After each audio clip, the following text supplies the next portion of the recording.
ton phare. Psykopasy. Rap fiaina, fomba fisanana fikôsy na fitafy.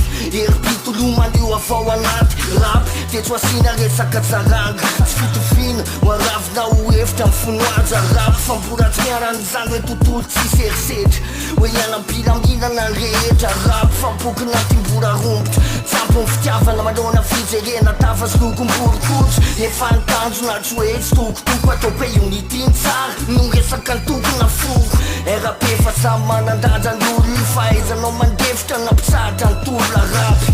Fa mipasy efa navadika kalikaly, de le cause pisany lovina nefa ho ampiesiny maro rap. Fa foko anaraka ny gadony mitasontra anaty andrano mainty ny hery miafiny.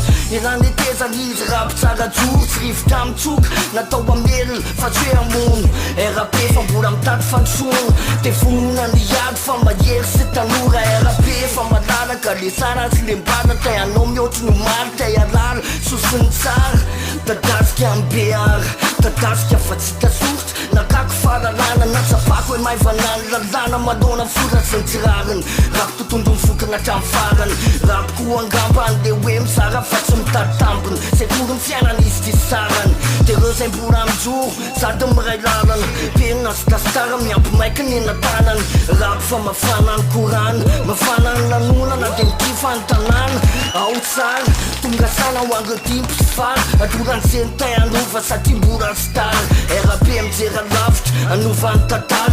RAP apinga amin'ny beara, rap lentaiza fony fakely, ty fa fantsiantery. Natao famenonga toralangoray amandreny na lehibe, salatsalany sy rembola kelikely.